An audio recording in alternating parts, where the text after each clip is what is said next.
Alors Olivier, justement, tu disais, cette année c'est difficile à comprendre bien parce que normalement tu avais Cyril et Marc, si tu veux, que c'était un peu, on peut dire, en face à tout le monde et c'était plus facile de prendre un peu la mesure, on peut dire. Mais là...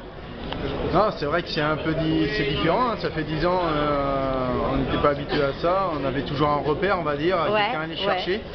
Cette année, il y a vraiment personne. Bien sûr, il y a les favoris, mais après, chacun un peu a ses spécificités de pilote, très explosif, d'autres plus navigateur. Après, ça va dépendre un peu comment on va s'orienter le parcours cette année, quel style de rallye ASO nous a préparé. Et voilà, donc j'espère que ce sera un Dakar où il y aura beaucoup de navigation, forcément aussi de la vitesse et que ce soit aussi très dur parce que c'est le Dakar et il faudra avoir un pilote le plus complet possible puisse s'exprimer et c'est lui qui sera devant, je pense, et pas seulement grâce à la vitesse ou que à la navigation. Donc voilà, mais c'est vrai qu'aujourd'hui on n'a pas de point de repère, donc on verra bien. Surtout parce qu'on a vu un parcours, ça ressemble sur le papier, on peut dire, plus facile la première semaine, beaucoup plus difficile la deuxième. Ouais, a priori c'est ce qu'on s'attend, mais il faut encore se méfier, hein. Je me rappelle en 2014, pour moi ça reste un des Dakar forcément le meilleur puisque je termine sur le podium, mais au-delà de ça, je me rappelle d'une semaine très dure alors qu'on était en Argentine et je pense qu'on est passé un peu sur les coins de la deuxième semaine. Donc s'ils nous préparent les mêmes coins par rapport à cette année, on nous fait passer dans les vrais coins difficiles et un peu étriqués, ça pourrait être vraiment sympa.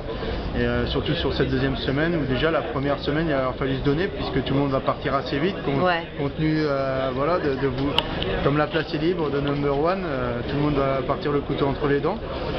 Et voilà, donc on va voir, mais j'espère que... Team privé, vous êtes 9 motos, 9 pilotes, et toi tu es le plus important, ils disent les gars des nomades. C'est une responsabilité, mais dans le même temps, c'est la voie de faire voir qu'il est possible de faire Dakar avec des teams privés, c'est pas obligatoire d'être officiel. Non, je pense pas, surtout avec une KTM, c'est aussi le choix. J'ai fait le choix de la logistique, tout a été mesuré, on va dire, avec l'expérience. Je sais qu'il faut avoir une bonne équipe qui sache tenir les outils, qui connaissent un peu l'épreuve. Donc Nomade, ça fait plusieurs années qu'il est sur le Dakar, sur pas mal de rallyes. Il m'a trouvé un très bon mécanicien, Ludovic, où on a fait 3 rallyes. J'ai pas sorti une clé de ces 3 rallyes là, donc je suis vraiment content.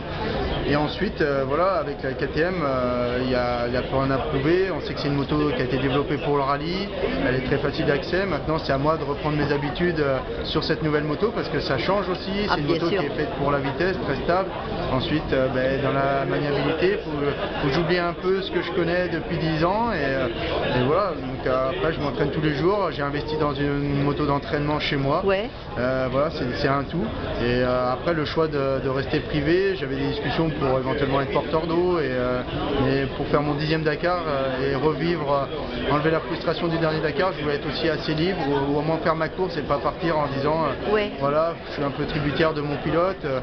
Le jour où je me dirais je suis porteur d'eau, je suis là pour venir faire gagner la marche, je suis là pour venir faire gagner mon pilote et pas attendre parce qu'on entend dire un porteur d'eau peut faire la place ou si le pilote tombe, il sera derrière, mais moi je m'entraîne, c'est pas pour attendre que mon pilote tombe. Donc voilà, j'ai fait mon choix, j'ai posé un peu tous les pour et les contre et voilà, c'est vraiment pour que ce soit une belle fête pour moi, tous les partenaires, Nomades et tous ceux qui me suivent. Donc c'était le choix et aujourd'hui je regrette pas, je suis en forme, la motivation est revenue à 100%, j'ai encore un bon mois de préparation physique, tous ceux qui sont autour de moi sont à fond.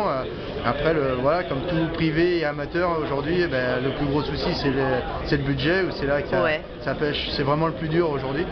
Mais bon, c'est un choix, j'espère payant à la fin et je ne regretterai pas. Et on sera au moins dans le top 5. C'est vraiment l'objectif principal aujourd'hui. Je pense que c'est largement réalisable et après le défi sera de réaliser la performance 2014, c'est-à-dire le podium. Super, merci.